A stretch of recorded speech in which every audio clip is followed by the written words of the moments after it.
على أرض السعودية رؤية 2030 الطموح لإشارة المنتدى الصناعات العالمية وتوطين على الصف الذي يجسد دراسة مستقبلية مشتركة ويرسخ شراكة استراتيجية بين قيادة صناعية صينية عريقة واقتصاد سعودي ينمو بثبات.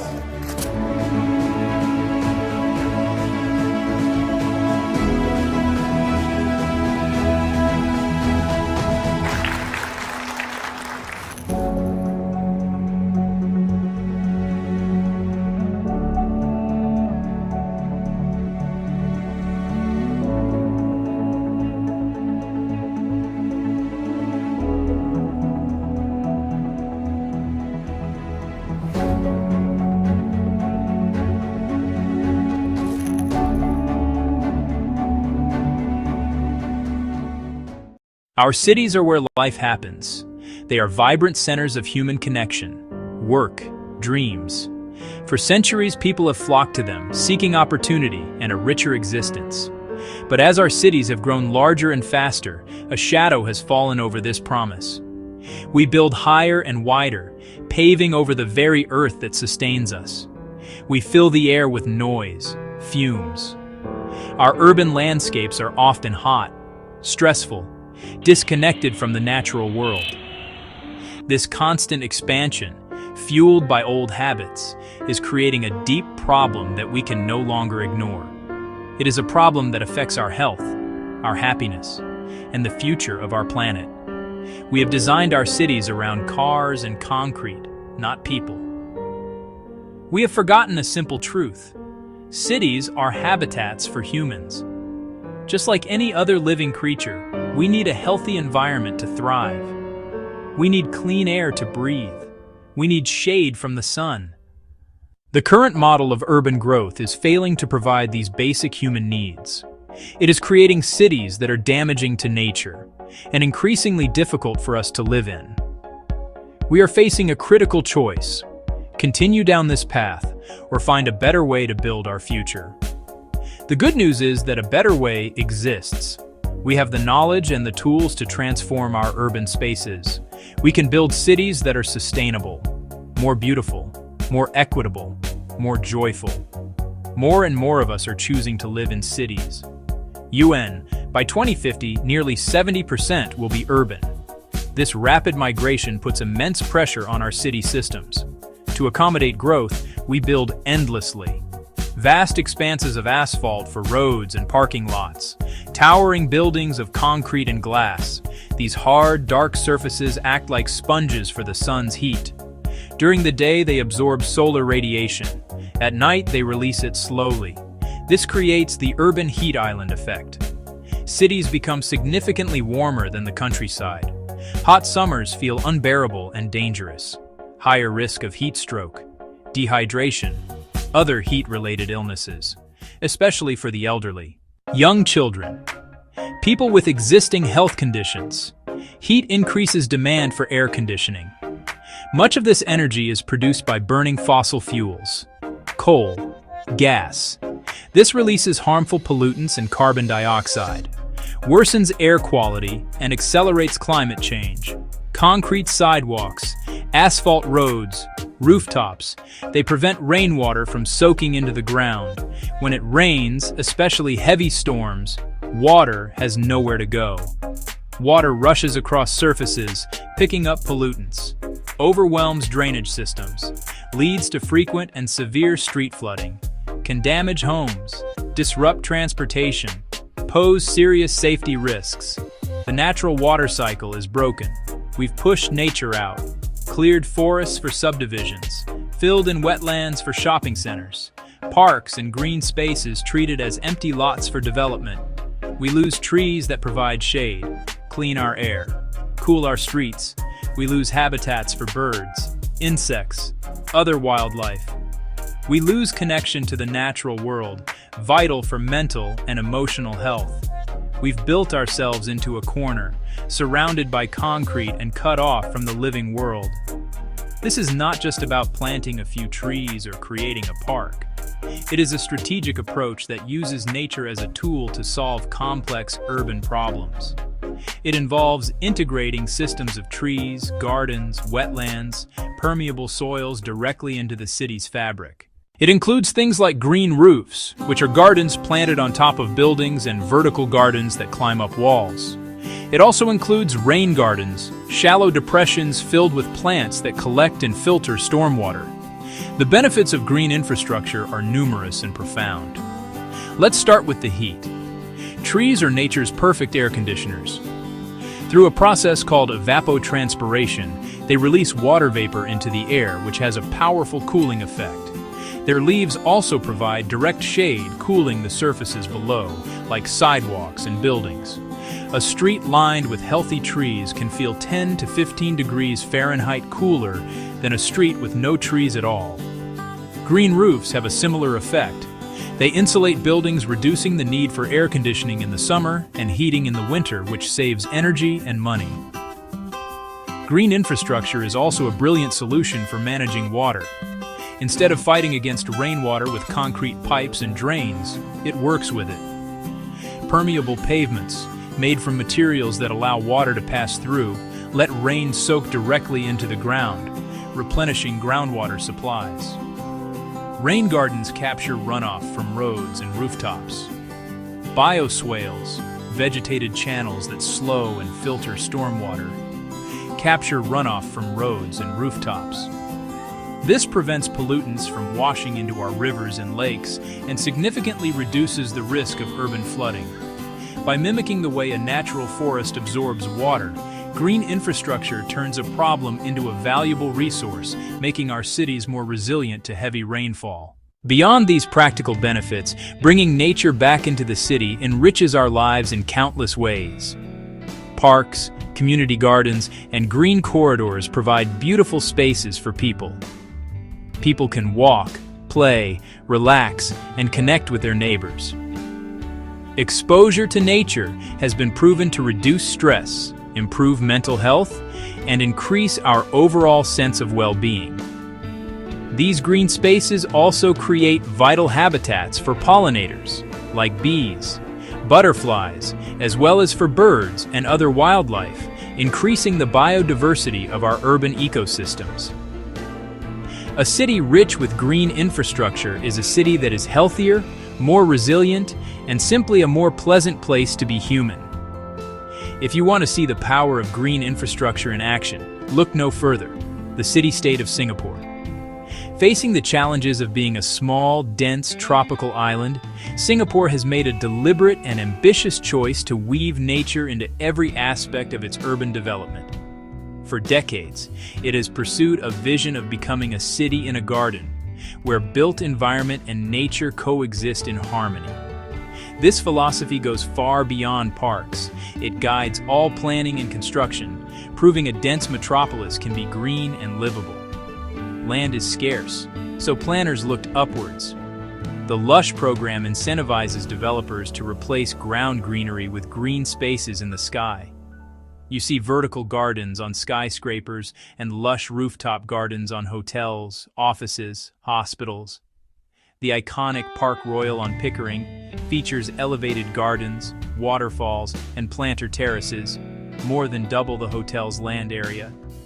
Bishan Ang Mo Kio Park transformed a concrete drainage canal into a meandering river that runs through the park.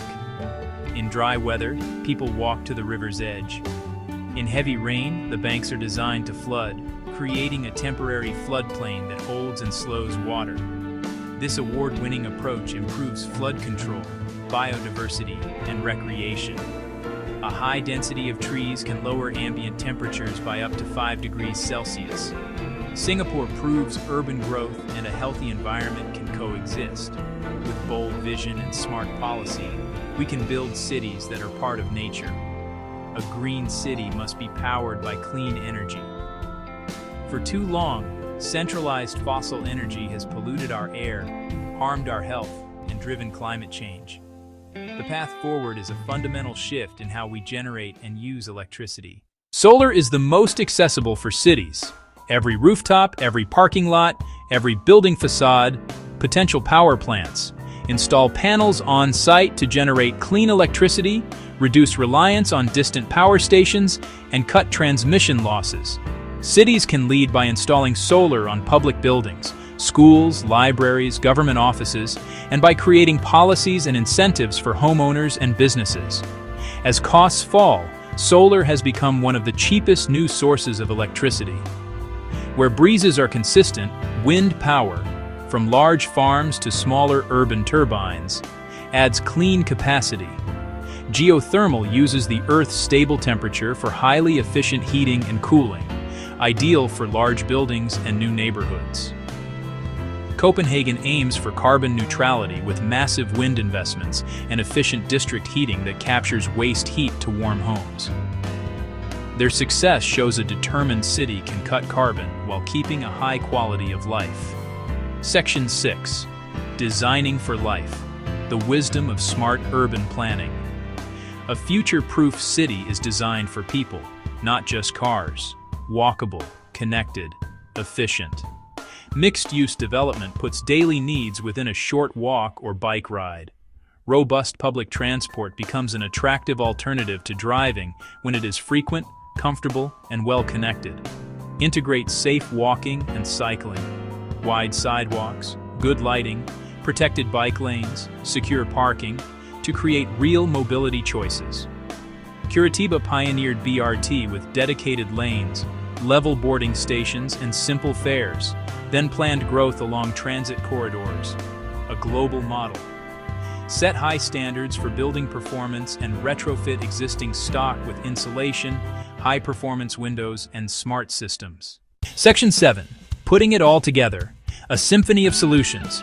Green infrastructure, renewable energy, smart design. They are not isolated solutions, but parts of a powerful symphony. Each element reinforces the others, creating a virtuous cycle of positive change. A city that embraces this integrated approach sees benefits greater than the sum of its parts. Imagine a newly designed neighborhood, streets lined with trees casting shade, people walking locally and cycling to transit, buildings topped with green roofs that absorb rain and insulate homes, solar powering households, electric public buses running quietly on a grid fed by nearby wind. Walkable streets cut car dependency, reduced congestion, lower noise, cleaner air, cooler microclimates, less flooding, more recreation, better physical and mental health. Local renewables shield from fuel shocks and stabilize climate. This holistic approach builds stronger community, more time outdoors, more neighborly connections. But it must be rooted in fairness and equity. Urban pollution, heat, and flood risk have disproportionately hurt low-income communities and neighborhoods of color. A truly sustainable city must be a just city. Prioritize green infrastructure, clean energy, and better transit in the communities that need them most. Prevent displacement. Provide affordable housing and local jobs. Train workers in green construction, solar installation, and urban forestry, creating pathways to prosperity. Share the benefits of a green city with all residents. Let's get started. This essay will explore a clear path forward and the simple, powerful ideas that can help us build future-proof green cities. Section 8. Practical steps for a greener tomorrow. Transforming our cities begins with clear, achievable steps, from policy to the sidewalk. Leaders can update zoning to require or incentivize green infrastructure. Mandate green roofs on new commercial buildings and trees for every development. Fund protected bike networks, expand transit service, and invest in solar on public buildings, schools, libraries, city halls. Create programs to help low-income households weatherize and access renewable energy, aligning climate goals with equity. Residents can start now. Plant a native tree or a balcony garden, join or start a community garden. Walk, bike, and take transit when possible. Switch to LED bulbs and improve insulation. Advocate for solar in your building. Small daily choices multiplied by thousands create powerful change. Get involved locally. Speak up for parks, safer bike lanes, and better transit. Vote for leaders with an ambitious, accountable vision. Support sustainable local businesses. The most important step is to begin. Every tree planted and every bike ride is a step in the right direction. Section 9. Conclusion. A hopeful path to a human city. Our cities stand at a crossroads. We can continue to build in ways that pollute our air, warm our streets, and separate us from nature, or choose a different path. We can build cities in harmony with the natural world that prioritize health and happiness, cool, clean, green, and fair. This future is already taking root. From Singapore's vertical gardens to Copenhagen's wind and Curitiba's buses, we are all city builders. The time to start is now. How cities bounce back, the resilience blueprint.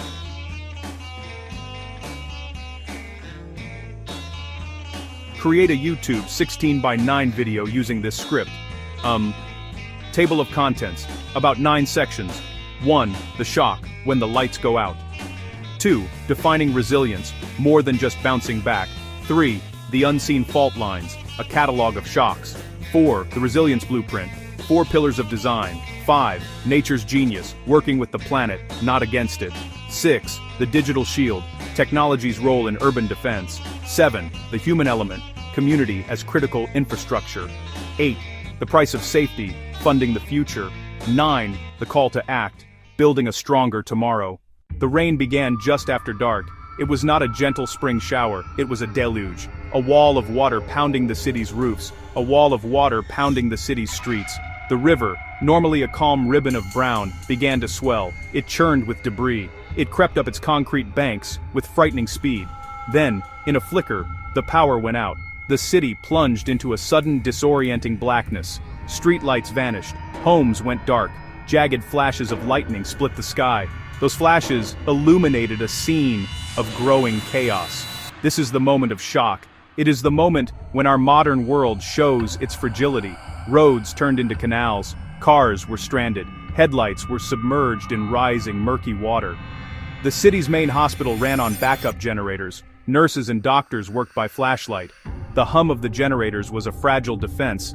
People in low-lying neighborhoods watched water seep under their doors. They grabbed what they could. The systems we trust every day were failing. We need to build systems that can endure a shock and keep functioning. What does resilience truly mean? The word is used often. We hear it in news reports and in city planning meetings, but its meaning is simple and powerful. Resilience is the ability of a system to withstand a shock and recover its function quickly. It is not just about being strong. A concrete wall is strong, but it can shatter under enough force. A resilient system is more like a tree in a high wind. It bends, it adapts, but it does not break. After the storm passes, it straightens up and continues to live. Resilience is not simply about bouncing back to the way things were before. The old way may have been part of the problem. True resilience means bouncing forward. It means learning from the disaster. If a bridge washes out, a resilient approach does not just rebuild the same bridge. It asks why the bridge failed.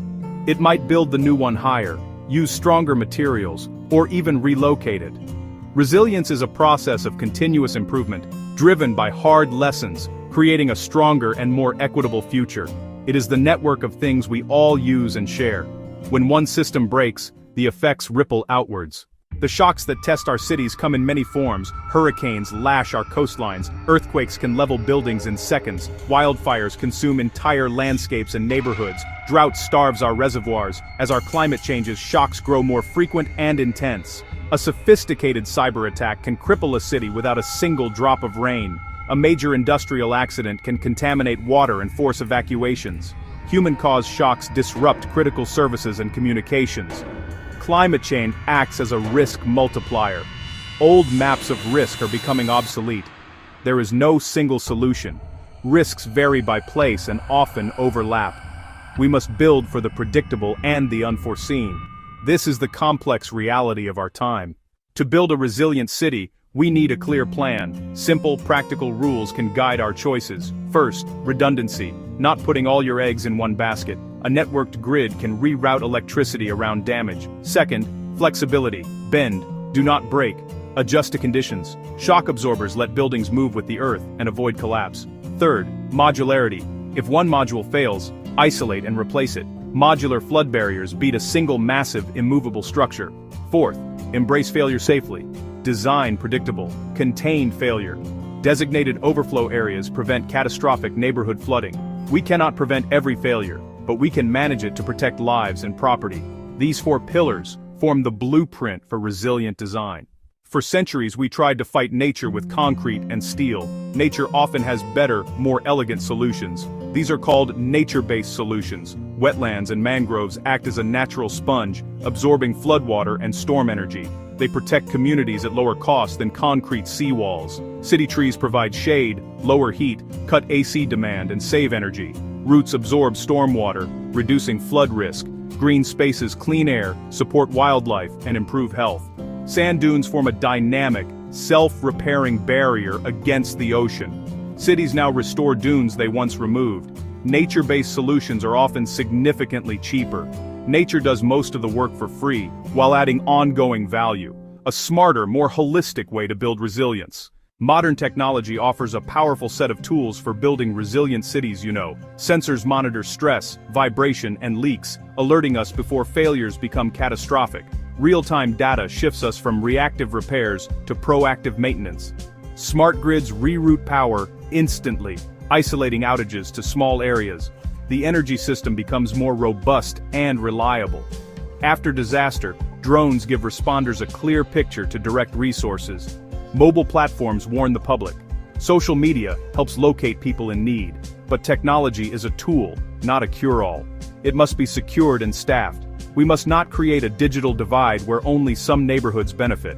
Pair tech with engagement, governance, and equitable planning. Used wisely, it is a powerful shield, not an invincible one. The digital nervous system strengthens the whole.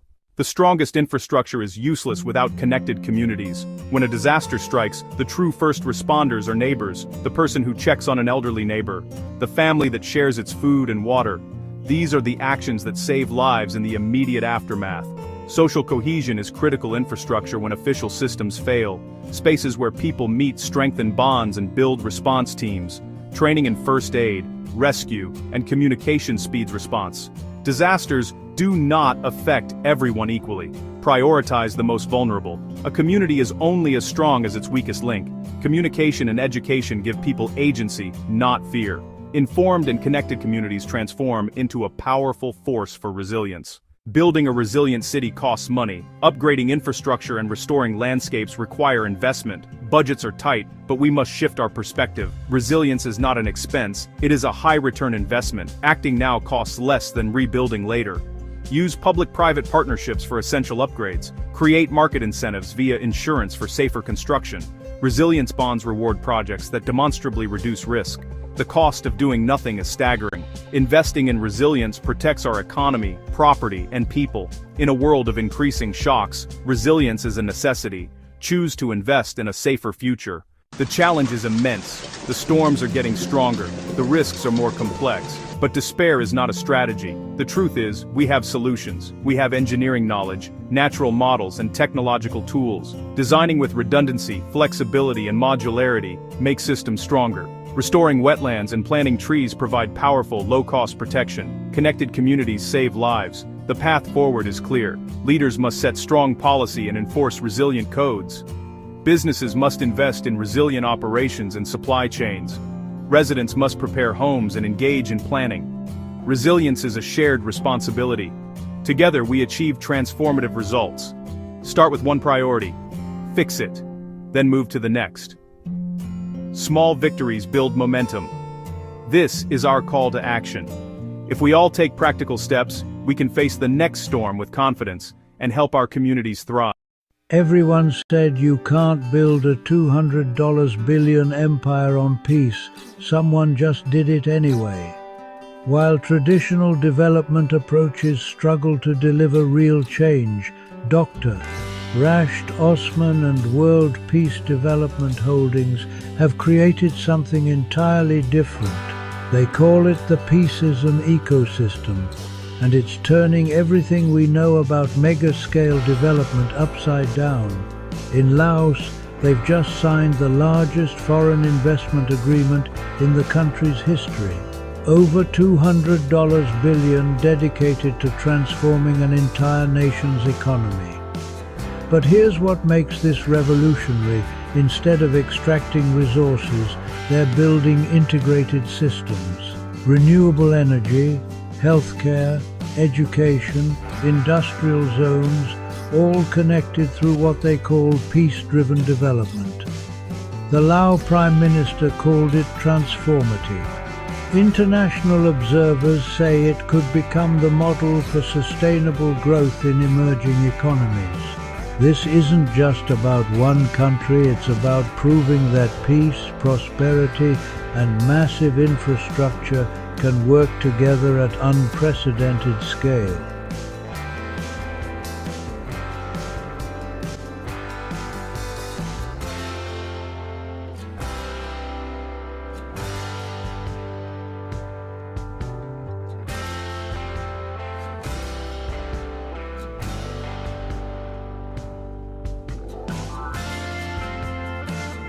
World Peace Development Holdings builds mega-scale, peace-driven ecosystems with governments and private partners. The approach aligns infrastructure, industry, and social services to create jobs and resilience. At the center is people access to work, food, healthcare, education, housing, justice, and safety. Peace isn't abstract, it's dignity, protection, and equal opportunity. Join the Peaceism ecosystem. Learn, partner, and co-build the blueprint for sustainable prosperity. The Peaceism ecosystem is an operating system for national development. It coordinates governments, private partners, and communities in one integrated frame. Employment. Large-scale jobs and skills pipelines power long-term growth. Food. Regenerative agriculture and smart logistics for secure supply. Healthcare. Universal access and preventive care systems. Education. Lifelong upskilling for an adaptive workforce. Housing. Affordable, resilient, community-centric design. Justice. Transparent governance and rights protections. Safety. Conflict resolution, disaster readiness, and cybersecurity. Peacecoin is the digital rail for transparent value distribution. It's not an investment contract. Coins are allocated based on human existence and community effort. Assets and decisions are recorded for auditability and public trust. A trustee model guides decisions with clear accountability. Community voice shapes priorities and surfaces local solutions. Design is community-centric solutions built with, not for, people. Capital grows alongside forests, skills, and incomes, not at their expense. Economic security links healthcare, education, income, shelter, food, and connection. A free global series activates collaboration from jobs and food to justice and resilience. The narrative is peace-first unity of humankind, dignity without borders, because all mankind is from one family. Opportunity must be universal. Stakeholders call the Laos Partnership a transformative step for long-term growth. Observers say it could model diversified, climate-ready development. This is implementation, not optics projects, delivering measurable change. Leaders and builders join, sponsor, speak, and co-implement the next Peaceism corridors. Next, how projects sequence to create lasting jobs, resilient cities, and shared prosperity.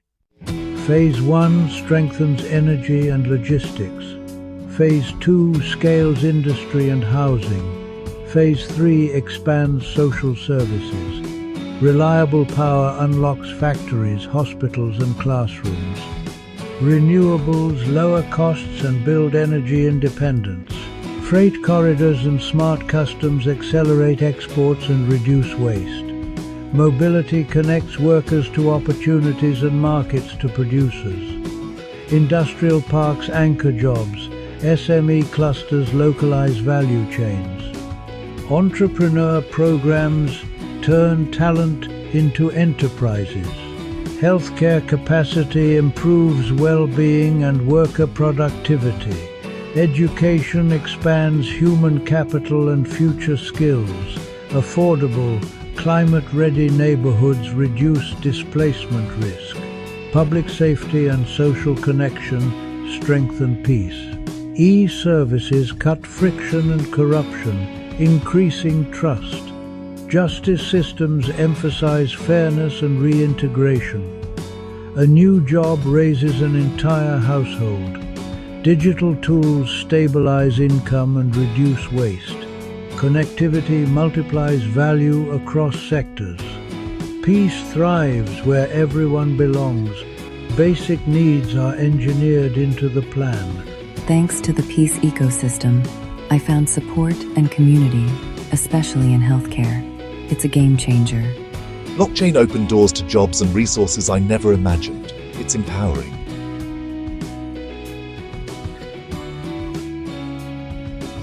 Visit the Expo series, Partner on Corridors. Let's turn peace into prosperity. We build for those who come after us. Clean power fuels opportunity. Care for all protects dignity. Skills for tomorrow unlock prosperity. Peace is measurable when lives improve transparently and at scale. Leaders, innovators, and communities, your seat at the table is ready. Equity by design, not by chance. Employment, food, healthcare, housing, education, justice, safety. Humanity first. Love, peace, joy. Unity without prejudice or borders.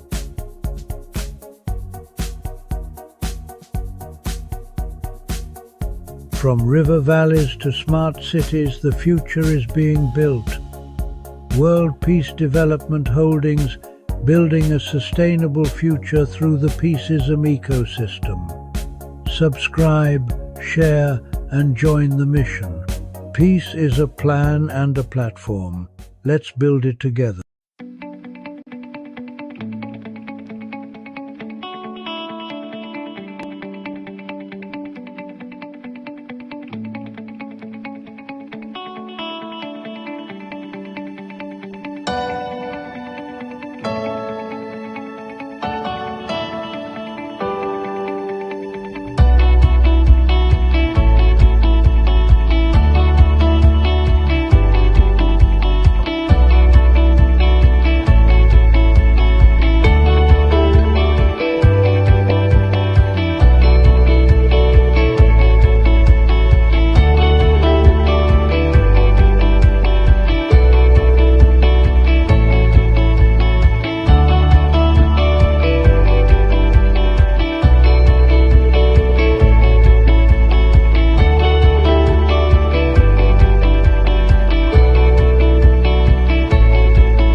More of us are living in cities than ever before.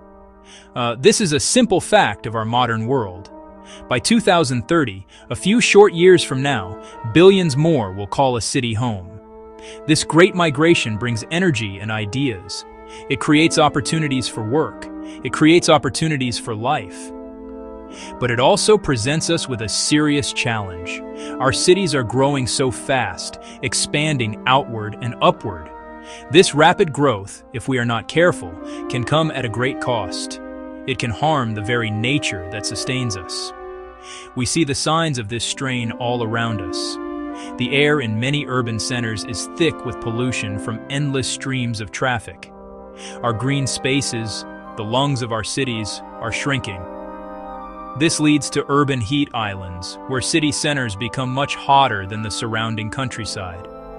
This is not just an inconvenience, it affects our health and our quality of life. The noise, the congestion, the lack of connection to nature can make us feel stressed and isolated. We are at a fork in the road. We must choose a path for our cities that is healthier for both people and the planet. The problem feels big, but the choice is ours to make. We designed our cities. We built them. Therefore, we have the power to redesign them and to build them better. So what does a better city look like? We can call it sustainable urban eco-planning. That might sound complicated, but the idea is simple. It means we plan and build our cities in a way that respects the natural environment and improves the lives of the people who live there.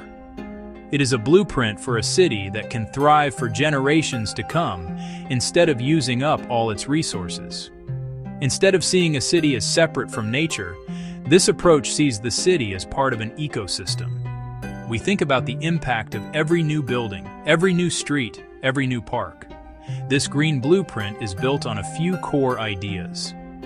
First, prioritize people over cars. Design streets that are safe and pleasant for walking. Design streets that are safe and pleasant for cycling.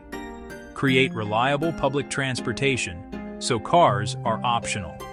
Second, weave nature into the fabric of the city.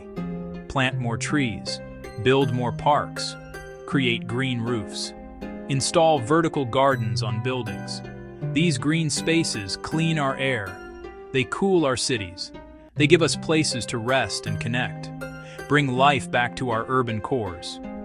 Third, be smart with our resources. Use less energy, collect rainwater, recycle, compost, and create circular systems.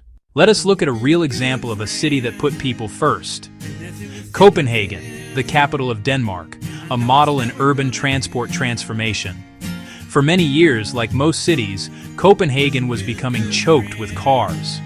Streets noisy, polluted, dangerous for people on foot and on bikes. City leaders made a brave choice: reclaim streets for people. They began with pedestrian-only zones in the city center. Then they built a vast, interconnected network of protected bike lanes, year by year. Wide, separated lanes, dedicated signals, fast commuting by bike. Today, more than half of all trips to work or school in Copenhagen are by bicycle. The impact is visible: cleaner air, quieter streets, people more active and healthier, cafes and parks filled with conversation and birdsong. This shift was gradual, decades of steady commitment. Start small, one pedestrian street. Success led to another. Parking spaces removed and converted into wider sidewalks. Public benches added. Bike lanes installed. Each step built momentum. Even car-reliant cities can change with vision and courage. Copenhagen's lesson: a city's heart is its people, not its traffic. Designed for walking, designed for cycling, reduce carbon emissions, improve public health, create vibrant public spaces. This is a practical, adaptable model for cities worldwide. Rethink streets, change the character of cities. A blueprint for movement and life. Now, let us travel to a different continent and look at another kind of green transformation. Singapore, a dense and tropical city-state, faced a unique challenge. How could it grow into a major global hub without losing its natural heritage and becoming a concrete jungle? The leaders of Singapore came up with a powerful vision: to create a city in a garden. This was not just a catchy slogan. It was a guiding principle for all urban development. The goal was to weave nature into every aspect of the city's design, making green space an essential part of the urban infrastructure, just as important as roads and buildings. The commitment to this vision is visible everywhere you look in Singapore. Lush parks, nature reserves, tree-lined streets. The greening goes beyond that. Singapore has pioneered the use of sky-rise greenery, including green roofs and vertical gardens covering skyscraper sides. Living walls, rooftop parks. They help to cool buildings, reducing the need for air conditioning. They absorb rainwater, helping prevent flooding. They provide new habitats, increasing biodiversity. One of the most famous examples is Gardens by the Bay, a massive park on reclaimed land in the city's heart. The iconic super trees harvest solar energy and collect rainwater. Not just a tourist attraction, a beloved public space for residents and a living lab for sustainable tech. It demonstrates a city can create spectacular, functional green spaces, becoming a source of national pride. Density and greenness can go hand in hand, a powerful model for crowded cities worldwide. For our third case study, let us look at how a city can smartly manage its essential resources: water, energy. Curitiba, a city in Brazil, is famous for its innovative urban planning, especially in public transit. But it has also been a pioneer in creating sustainable systems for managing its environment. Decades ago, the city faced frequent flooding. Instead of building expensive concrete canals to channel the floodwater, the planners chose a more natural and intelligent solution. They turned flood-prone riverbanks into a series of interconnected parks, revolutionary at the time. Designed to work with nature, the parklands are allowed to flood. The open green space acts like a giant sponge, absorbing excess water and releasing it slowly. This solved the flooding problem at a fraction of traditional costs, and gave the city a magnificent public park network. Instead of concrete ditches, the people of Curitiba got beautiful green spaces with lakes, woods, and walking paths. Curitiba's smart thinking extends to waste and energy as well. The city created a famous program called Garbage that is not garbage. Residents in low-income neighborhoods, unreachable by trucks, exchange sorted recyclables for bus tokens or fresh food, cleaning the city and reducing landfill. It provided support to families, turned waste management into a tool for social equity and engagement, and showed environmental solutions can be social solutions. The best solutions often solve multiple problems at once, building a city that is more resilient, equitable, and sustainable through integrated systems. When we build cities according to a green blueprint, the benefits are immense and touch every part of our lives. The most obvious reward is a healthier environment. Planting more trees, reducing car traffic, leads to cleaner air. Fewer people suffer from asthma and other respiratory problems. More green space and lighter materials reduce the urban heat island effect, lowering energy demand. These environmental gains translate into better public health. Green cities boost mental well-being, reduce stress, improve mood, and increase focus. Pleasant, walkable streets invite people out. They walk more, meet neighbors, and feel a stronger sense of community. Investing in green infrastructure creates local jobs, building bike lanes, retrofitting buildings, and developing renewables.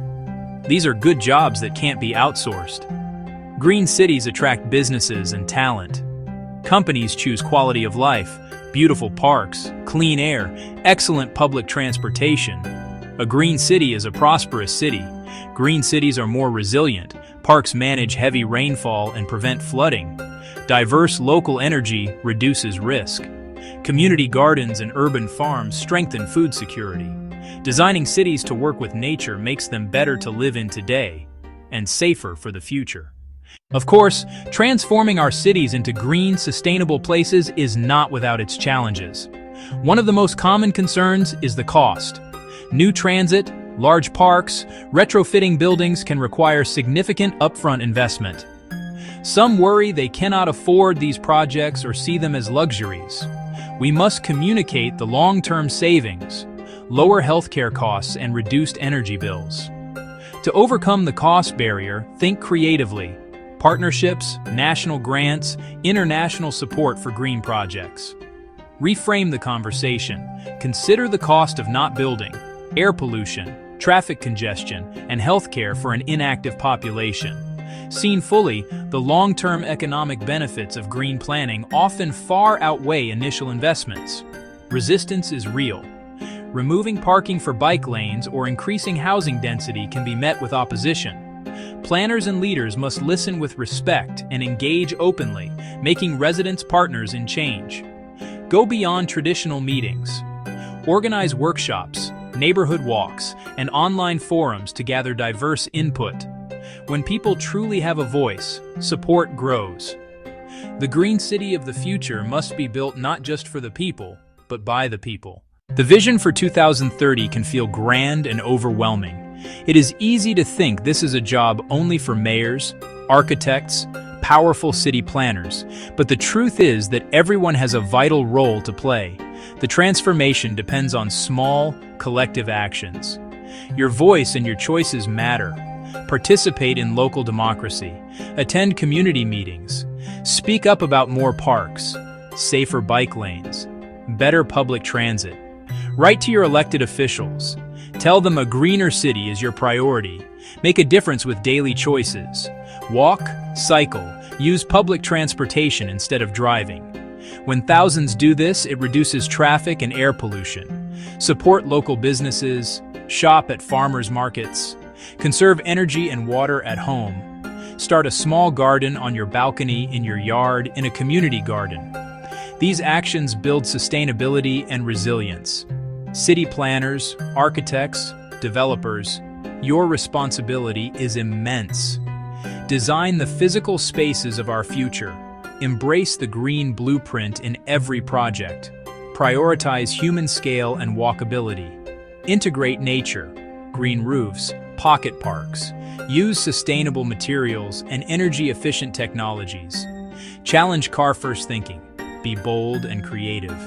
Champion policies, allocate budgets, set ambitious goals, and plan for the next generation.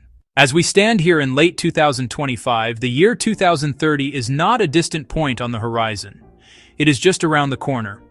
The cities of 2030 are already being built today. Every decision we make, every street we pave, every building we approve, is a brushstroke on the canvas of our future. Our current path of unchecked, car-centric growth is unsustainable.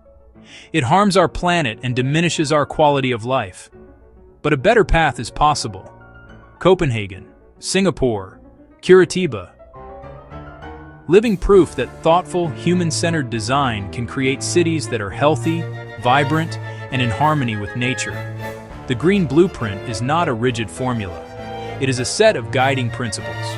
Put people first, weave nature into our fabric, use resources wisely, create systems that are resilient and equitable. The benefits are clear: cleaner air, better health, stronger communities, more robust economies. We have acknowledged the challenges of cost and resistance, and we can overcome them through creative thinking, long-term vision, and true community partnership. The power to shape our cities is in our hands, as citizens, as planners, and as leaders. The task is not to start over, but to adapt. One street, one park, one neighborhood at a time, reclaiming spaces for people and inviting nature back into daily life. This is a hopeful and practical mission. The future is something we build together. A place to call home. The human story of the housing crisis. Maria packs the last box. It's the third time in 2 years. Her son, 8-year-old Leo, sits on the stairs, his small shoulders slumped. He's already said goodbye to 2 sets of school friends, and 2 favorite parks, and 2 bedrooms he had just started to make his own. The rent on their small 2-bedroom apartment had jumped again. Maria works full-time as a nursing assistant, yet her paycheck is stretched thinner and thinner by the relentless rise of housing costs. Her story is not an isolated incident. It is a quiet, persistent crisis unfolding in households across the country and the world. The search for a safe, stable, and warm place to live is a fundamental human longing. A home is more than just a roof over our heads. It is the foundation upon which we build our lives, where families share meals, and where we find rest and security after a long day. When this foundation is unstable, everything built upon it begins to tremble. Families are forced to make impossible choices between paying rent and buying groceries, between keeping the lights on and affording necessary medicine. This constant instability creates a cycle of stress and hardship that can have devastating effects on health, education, and economic opportunity for generations. This is the heart of the housing crisis. The rent eats first. Before a family can save for the future, invest in education, or even cover basic needs, the landlord must be paid. In many of our cities and towns, this single expense consumes an ever larger portion of a family's income. The problem can be stated in one clear, stark sentence. Millions of hard-working people can no longer afford a decent place to live in the communities they serve. The term affordable housing is used so frequently that its true meaning can become blurred.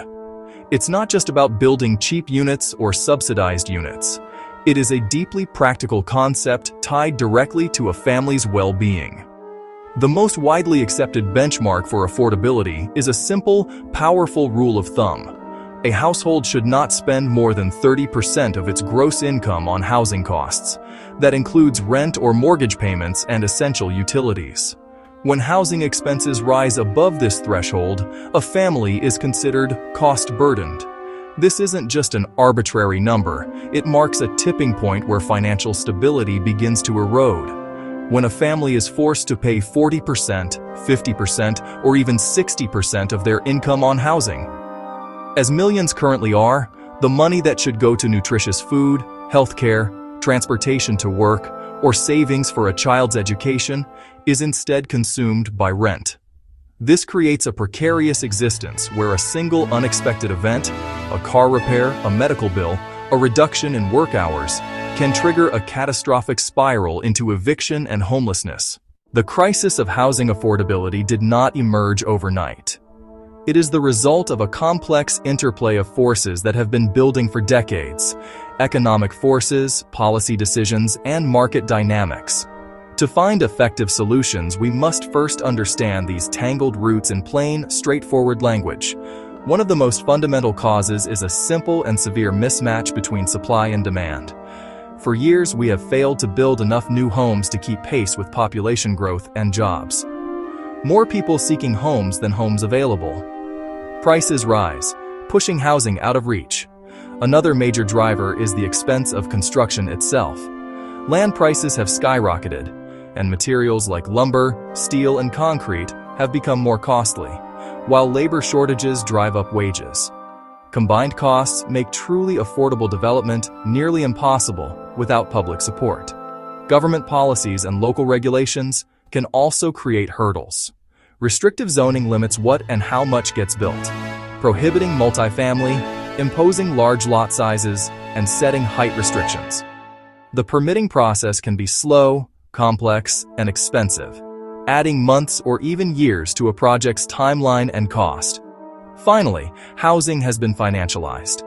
Large investors buying single-family homes and apartments can mean higher rents and stricter evictions. Speculation inflates prices and reduces options for ordinary people. Treating housing as a commodity compromises affordability for the average person. If a core part of the problem is a simple lack of homes, then a core part of the solution must be to build more of them, faster, more cost-effective, and more intelligently than in the past. The most direct path to increasing supply is through meaningful zoning reform. Cities can update land use rules to allow greater density, especially near transit and major employment centers. Allowing modest mid-rises, duplexes, and townhomes in formerly single-family-only zones can add homes without radically changing neighborhood character. A key strategy is embracing innovative methods like modular construction. Rooms are built in factories under controlled conditions, then transported and assembled in a fraction of the time. It accelerates timelines, reduces labor costs and waste, and delivers high-quality, affordable housing at scale. Inclusionary zoning requires or incentivizes developers to set aside a share of units as affordable for low and moderate income households, often in exchange for added density or flexibility. This integrates affordable homes into market-rate buildings, fostering economic diversity and preventing concentrated poverty. Public and nonprofit developers are essential for the lowest incomes, leveraging public land, grants, and low-cost financing. With deep community roots and long-term commitments, these partners ensure vulnerable residents gain stable homes and a pathway to stability. Beyond simply building more traditional apartments, we must think creatively about the homes we build. One promising innovation is smaller, more efficient living spaces. Tiny homes, typically under 400 square feet. Accessory dwelling units, or ADUs, backyard or basement secondary homes. Smaller footprints mean they cost significantly less to build, heat, and maintain. For individuals, seniors, and young couples, a well-designed small home can offer safety and dignity at a fraction of the cost, while gently increasing neighborhood density. Another model is co-housing. Residents have private homes and share common facilities. Large kitchens, workshops, gardens, and childcare spaces. Sharing tools, laundry, and meals lowers costs and builds mutual support, especially for seniors and single parents. Shared living ranges from formal co-living buildings with private bedrooms and communal spaces to simply renting a spare room. In high-cost cities, sharing a home combats isolation as well as costs. Cities can clarify regulations and ensure shared housing is safe and well-managed, recognizing its role in a flexible housing ecosystem. By updating zoning to allow tiny villages, ADUs, and co-housing, municipalities unlock supply that is affordable and sustainable. These aren't just smaller spaces. They build bigger, more supportive communities where people thrive together. One of the most powerful and enduring solutions for permanent affordability is the Community Land Trust, or CLT. It is brilliantly simple, yet profoundly effective at breaking speculative price escalation. Here's how it works. The trust owns the land. Residents own the homes, locking in affordability. A community nonprofit acquires land, separates land ownership from the buildings, and stewards the land for community benefit. Homes are sold to low or moderate income families at reduced prices because they're not buying the land. A ground lease includes a resale formula that grants modest equity while ensuring the next buyer is income qualified. Homes exit speculation and remain community assets forever. Families gain stability and wealth building without fueling price spikes. CLTs can also offer permanently affordable rentals, local business spaces, gardens, and other neighborhood assets. Governed by residents, neighbors, and public representatives, CLTs are accountable and democratic. By removing land cost and locking affordability, CLTs build stable, equitable, resilient communities and combat displacement. They create a lasting legacy of housing justice for generations. To see these ideas in action, look to Vienna, Austria. For over a century, Vienna has invested in social housing. Roughly 60% of residents live in city-owned or subsidized homes, high quality, well-integrated, and mixed income. Treating housing as a public utility has stabilized rents and elevated quality of life. Closer to home, the Champlain Housing Trust in Burlington, founded in 1984, is the nation's largest CLT. It has created over 3,000 permanently affordable homes, providing stability for more than 6,000 people. Hundreds became homeowners. Many more rent affordably in perpetuity. By insulating land from speculation, CHT has kept foreclosures remarkably low, even through downturns. From Vienna's scale to Burlington's community focus, the blueprint is clear. With commitment, creativity, and the right tools, we can build communities where everyone has a place to call home.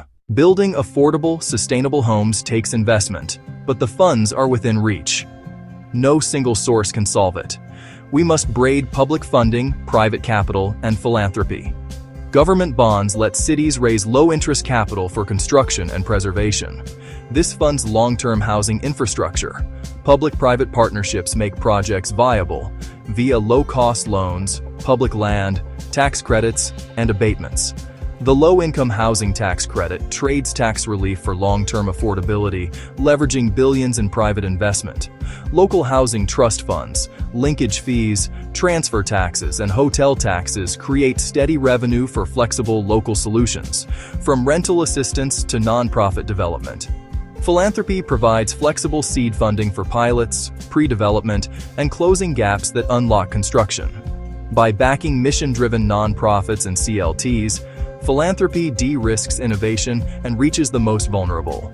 The result: real homes, real stability, and progress that compounds. The challenge can feel immense, but the path forward is clear. We don't lack solutions. We often lack the will to implement them. The journey begins with a shared understanding. A safe home is the foundation of a healthy, thriving community. Build more homes of all types. Embrace faster and greener construction. Unlock creative spaces like tiny homes and ADUs. Protect land from speculation through community land trusts. And require inclusionary zoning so new development serves everyone. This work needs coalitions, leaders, builders, nonprofits, and neighbors. City leaders must modernize zoning, streamline affordable permits, and dedicate public funds and land. Builders should adopt innovative methods and pursue partnerships that deliver social as well as financial returns. Nonprofits must advocate and build for the most vulnerable. Neighbors must champion good projects in their own backyards. Start today. Find your local nonprofit housing developer or community land trust. Visit their site, sign up for updates, or donate what you can. Show up with support and a desire for great design. Investing in world peace development is about ensuring that our children and our children's children inherit a world that values collaboration, mutual respect, and peace. It's about creating a legacy of peace, a world where violence is not the norm, but the exception. Because ultimately, that's the greatest gift we can give to future generations. Look, I know we've been talking about some pretty big, complex ideas here, but at its core, peace is actually a very simple concept. It's about kindness, it's about empathy, it's about recognizing the inherent dignity and worth of every single human being. These are values that are echoed in spiritual and philosophical traditions all over the world. And embracing these values, putting them into practice in our daily lives, is essential for cultivating a culture of peace. A world where everyone feels valued, respected, and loved.